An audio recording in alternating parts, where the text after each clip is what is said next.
नमस्कार, जय हिंद, जय भारत। मैं विकास सर आपका स्वागत करता हूं। बात करते हैं बीपीएससी के एग्जाम में कुछ क्वेश्चंस आते हैं जो कि आपके लिए बहुत ज़्यादा इंपॉर्टेंट है। औरंगजेब के बारे में बात करते हैं, किस प्रकार से उसने सारे हिंदुओं के मंदिरों को नुकसान पहुंचाया। जब जब भारत में मुगल वंश का उत्पत्ति हुई, जब जब भारत में मुगल वंश का शासन रहा है, तब तक भारत की अर्थव्यवस्थाओं को अलग अलग भागों में बांट दिया है। आप जानते होंगे सबसे ताकतवर राजाओं में से मुगल वंश की थी और मुगलों ने भारत को पूरी तरह से तहस नहस कर दिया था। मंगोलिया की उत्पत्ति चंगेज खान द्वारा, उसके वंशज द्वारा माना जाता है। चंगेज खान, जिसने 4 बेटों के बल पे पूरे विश्व में शासन किया था। ओगोदोई, चगतई, जोची और तलई, ये 4 बेटे थे। चारों बेटों के बल पे चंगेज खान ने अपने साम्राज्य को विस्तार किया था। चंगेज खान का जो वंशज थे वो मंगोलिया थे, जिसे ग्रेट ऑफ चाइना उनके याद में बनाया गया। चंगेज खान एक लुटेरा था, उन्हीं का वंशज मुगल वंश है। मुगल वंश के संस्थापक कौन है? बाबर, जो कि भारत में सबसे पहला राजा बाबर आया था, जिसका नाम था जलालुद्दीन बाबर। बाबर ने भारत में सबसे पहले साम्राज्य पे शासन किया और उस तरह से उसने अपने वंश के आधार पे पहला शासक जो था वो बाबर था। अगर आपसे पूछा जाए मंगोलिया का पहला शासक बाबर, मुगल वंश के कुल कितने शासक थे? तो 19 शासक थे, जिसमें से मुगल वंश की उत्पत्ति जो हुआ वो मंगोलिया से हुई है, जिसके फादर ऑफ तुर्की भी कहा जाता है, याद रखना आपको। और मुगल कौन से देश से थे? तो मंगोलिया जो थे वो याद रखना आपको तुर्की साम्राज्य के शासक थे, जिससे उज्बेकिस्तान, बलूचिस्तान, पाकिस्तान ये आसपास के क्षेत्र को माना जाता है। मुगलों के वंशज कहाँ से आए थे? तो तुर्की से आए थे, यानी कि भारत, पाकिस्तान, बांग्लादेश, अन्य देशों से ये अलग अलग देशों में आकर के बस गए थे। मुगल वंश कौन सी जाति की है? जुल्ली जाति की, यानी कि जुल्ली जाति आता। अब बात करते हैं मंगोलिया, जिसे बद्दोई साम्राज्य कहा जाता था। प्राचीन काल में मंगोलिया लोग वह लोग होते थे जो कि घुमंतू रूप से अपना जीवन व्यतीत करते थे, जानवरों का मारते थे, शिकार करते थे, कच्चा मांस खाते थे। इस तरह से मुगलों ने खुरापात रूप से शासन किया, भारत को तहस नहस कर दिया। गुजरात के अंदर में सोमनाथ का मंदिर है, जिसे पूरी तरह से छिन्न भिन्न कर दिया मोहम्मद गजनी ने, क्योंकि मुस्लिम में एक दया की भावना जो थी मुस्लिम के राजाओं में वो बिल्कुल नहीं थी। छिन्न भिन्न करते थे, 100-100, 200-200 शादियाँ करते थे, कई सारे रानियाँ रखते थे। पूरी तरह से उन्होंने अपने आप को वर्चस्व कर रखा था, कट्टरपंथी दिखा रखी थी भारत में। तो दिखा रखा है कि मंगोलिया से हुई थी। मुगल वंश के जाति जो जुल्ली जाति थे, मुगलों का अंतिम वंशज कौन था? बहादुर शाह जफर, जिसे अंग्रेजों ने दबा दिया था। अगर मैं आपको बात करता हूँ भारत के बारे में, तो भारत में जो शासन करने वाला था मुगल वंश के आधार पर भारत गुलाम हुआ है।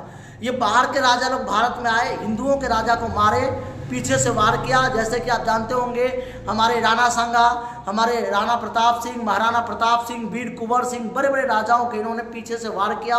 मुगलों ने पूरी तरह से हमारे भारत के राजाओं को धूल चटा दी। किस तरह से? तो वो भी धोखे से।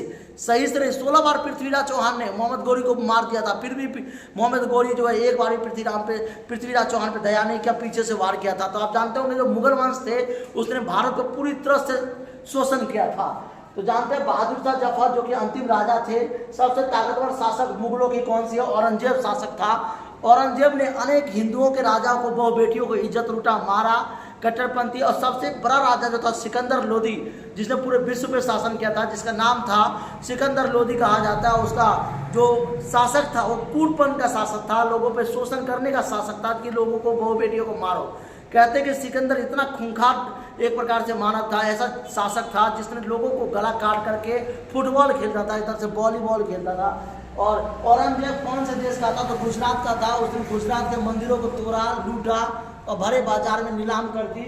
मंदिरों को छोड़ करके हिंदुओं को मारा, काटा और लोगों से कहा कि तुम नमाज पढ़ो, अगर तुम नमाज पढ़ोगे तो तुम्हें खुदा तुम्हारे बहुत। उसे पता होना चाहिए कि जातिवाद में जबरन शासन नहीं होता है। इस तरह से औरंगजेब ने कौन से देश का था? तो गुजरात का था। औरंगजेब का जन्म कब और कहाँ हुआ था? औरंगजेब का जन्म याद रखना 3 नवंबर 1618 को दाहरोद में हुआ था। औरंगजेब ने किस देश का शासन किया था? भारत देश में शासन किया रहा था। औरंगजेब एक प्रकार का मुगल वंश का सबसे क्रूर शासकों में से था। औरंगजेब ने भारत में कितने सालों तक शासन किया था? यानी कि वो भारत में कितने सालों तक शासन किया था? तो 50 सालों तक शासन किया था।